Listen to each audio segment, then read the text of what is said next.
Salam Bapak Ibu, sahabat Galilea yang diberkati oleh Tuhan Yesus. Saudara, sebelum saya jadi Kristen, sering saya berkata kepada teman-teman Kristen bahwasanya Nabi Muhammad adalah Nabi terakhir yang telah dinubuatkan oleh Nabi Yesus Kristus atau Isa Al-Masih. Hal itu tertulis jelas di dalam Injil Barnabas. Sekali waktu teman saya bertanya kepada saya, apakah kamu sudah pernah membaca atau melihat Injil Barnabas? Saya menjawab tidak pernah. Tapi seluruh umat muslim tahu bahwa dalam Injil Barnabas, Nabi Isa mengatakan akan ada nabi yang bernama Ahmad, yaitu Muhammad. Saudara sahabat Galilea yang diberkati oleh Tuhan Yesus, umat muslim sering menggunakan Injil Barnabas untuk membela kenabian junjungan mereka. Pertanyaan yang patut direnungkan saat ini adalah, apakah hanya karena ada ayat yang menyatakan kenabian Muhammad, lalu kitab Injil Barnabas layak dipercaya tanpa terlebih dahulu memeriksa kebenarannya? Bagaimana dengan ayat-ayat lain di Injil Barnabas yang tidak sejalan dengan Al-Quran? Apakah umat muslim juga bisa mempercayainya? Saudara, banyak yang berprasangka bahwa Injil Barnabas ditulis oleh salah seorang murid Yesus yang bernama Barnabas. Pandangan ini sudah sangat jelas salah. Injil Barnabas ditulis oleh Mustafa de Arande. Siapa dia? Mustafa de Arande ini adalah seorang Muslim Arab berkebangsaan Spanyol. Hidup sekitar tahun 1500 Masehi. Mustafa de Arande bukan saja tidak menguasai geografi Israel, tetapi juga kurang memahami adat istiadat dan budaya abad pertama. Ketidaktahuannya tentang geografi Israel terlihat dari isi kitabnya yang mengatakan bahwasanya Yesus berlayar dari Danau Galilea ke Nazaret. Nah loh saudara ya. Ini terdapat dalam pasal 20 dan 21 di Injil Barnabas itu. Nah saudara, bila kita melihat dalam peta, dan saya juga sudah berkali-kali ke Israel, nanti perjalanan yang ke-12, ya kalau tidak ada halangan di bulan Oktober, tapi rasanya belum bisa dan akan dimundur lagi di tahun depan. Nah saudara, saya yang sudah berkali-kali ke sana, Nazaret adalah kota daratan.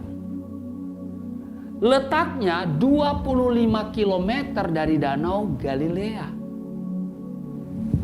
320 meter di atas permukaan laut. Jadi sudah barang tentu tidak mungkin Yesus berlayar dari Danau Galilea ke Nazaret. Bagaimana ceritanya saudara? Bagaimana ceritanya itu? Kok bisa Yesus berlayar dari Danau Galilea ke Nazaret?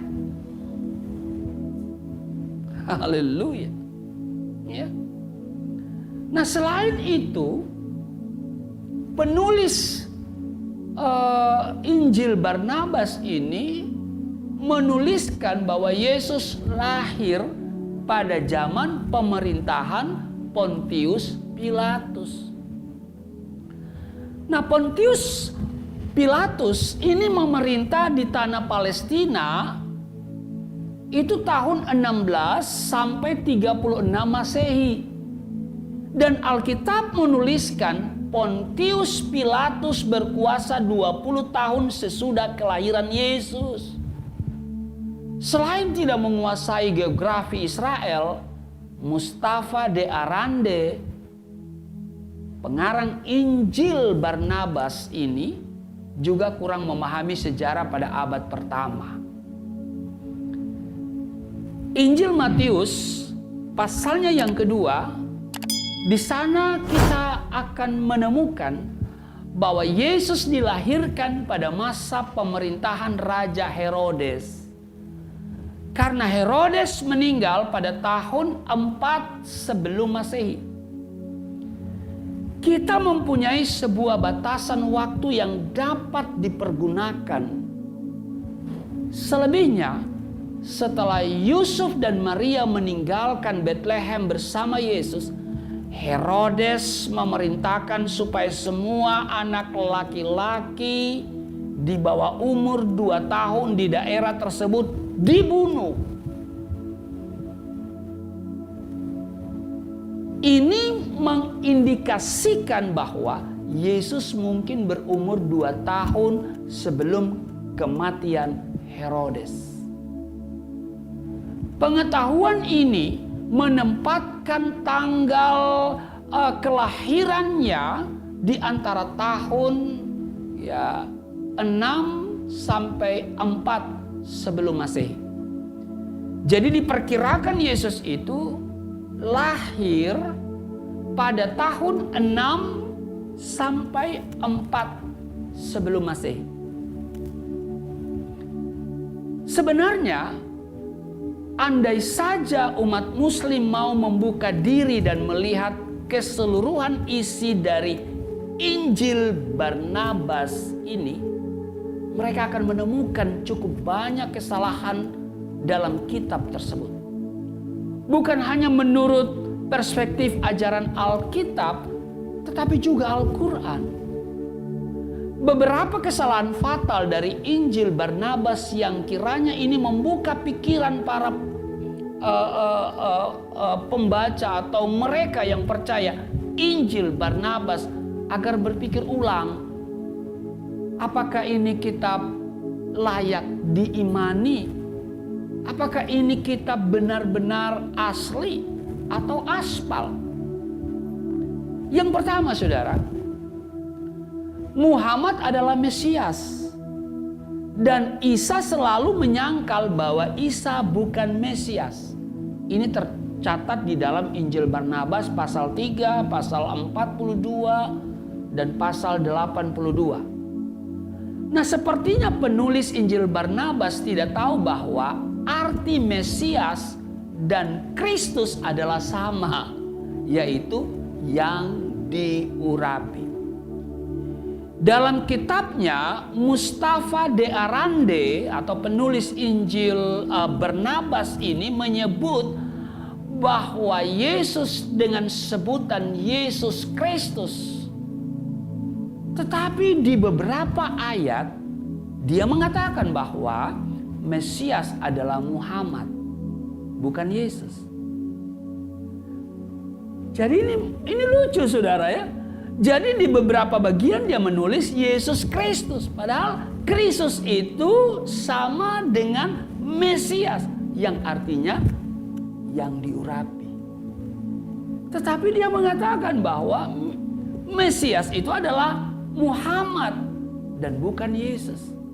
Sementara, saudara, Nabi Muhammad sendiri tidak pernah mengaku sebagai Mesias. Juga tidak satupun ayat Al-Quran menyebut Muhammad sebagai Mesias. Sebaliknya, Al-Quran berulang kali menyebut Al-Masih atau Mesias kepada Isa putra Maryam.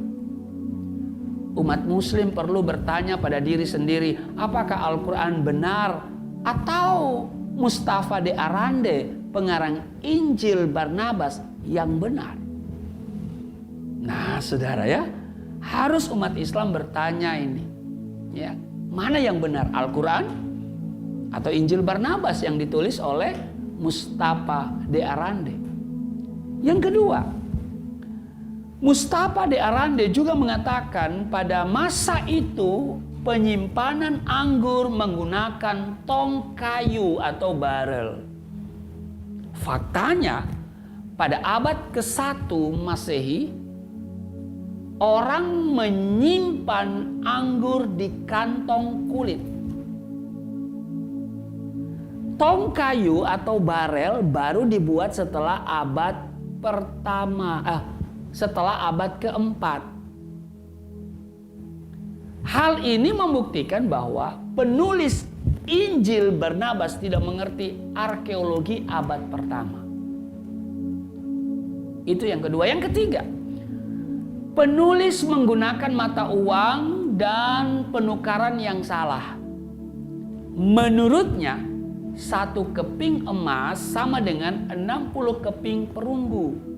Yang benar adalah 1 keping emas sama dengan 3.200 keping perunggu.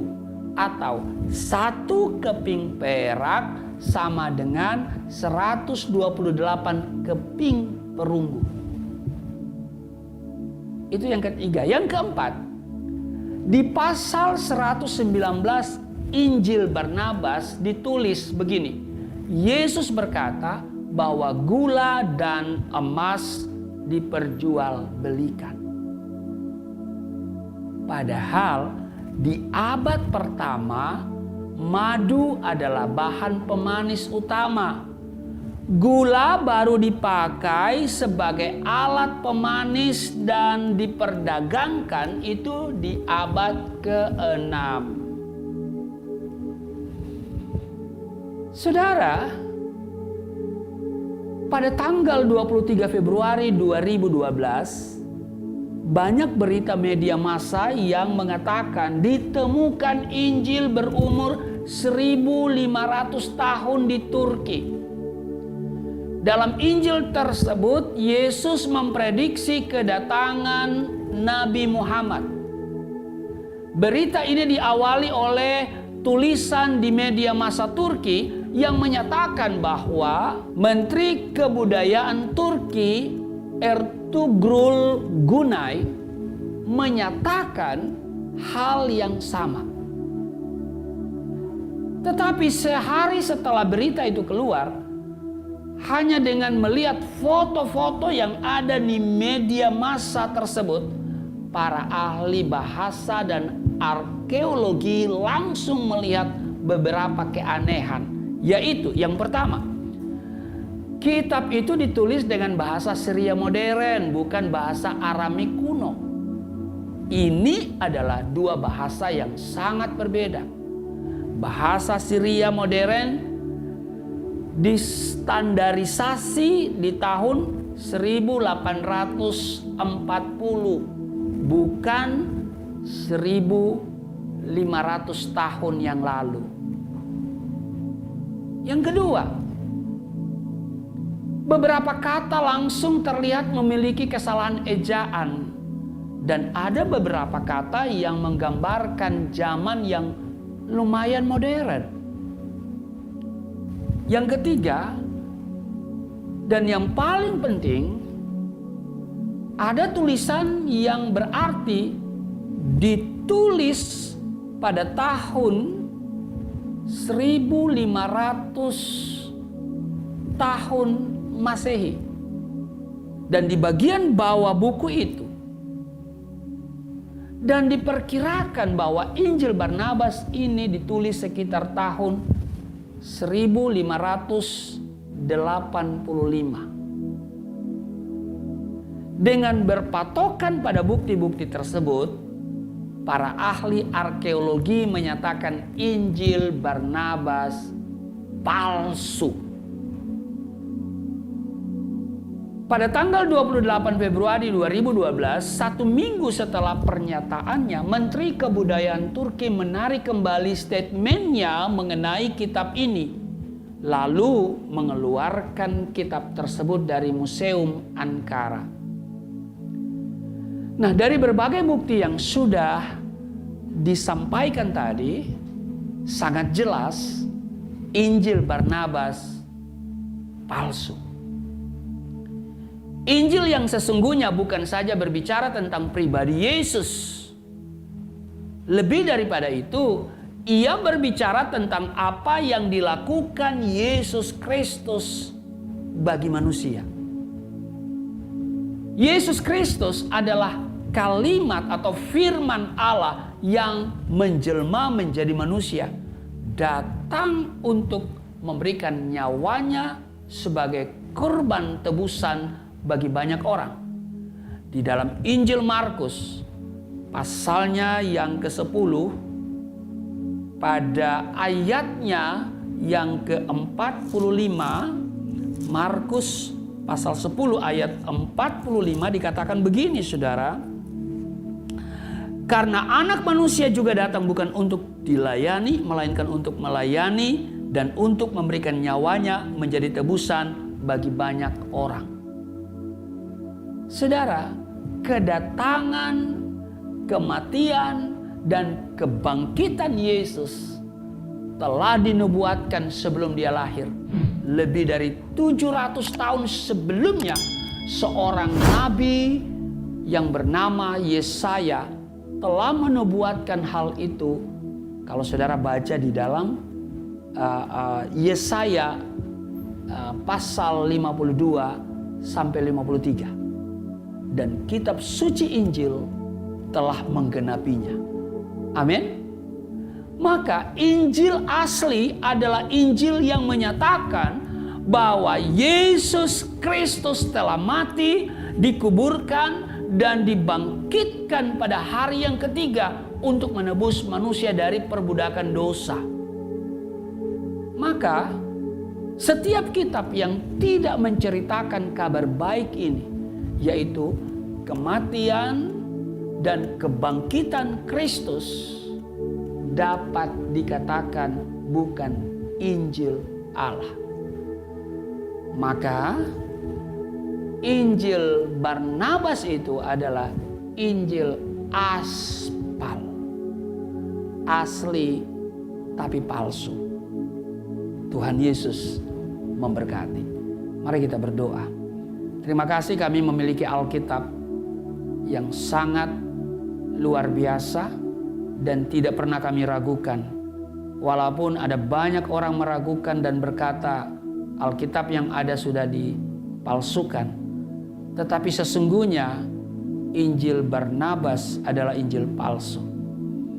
Maka yang asli dikatakan palsu dan yang palsu dikatakan asli, ini adalah pekerjaan setan, pekerjaan iblis.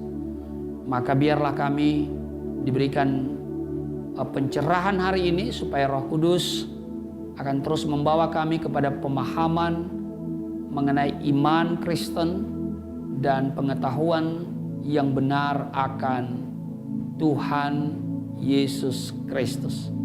Terpujilah Engkau di dalam nama Tuhan Yesus. Haleluya. Amin.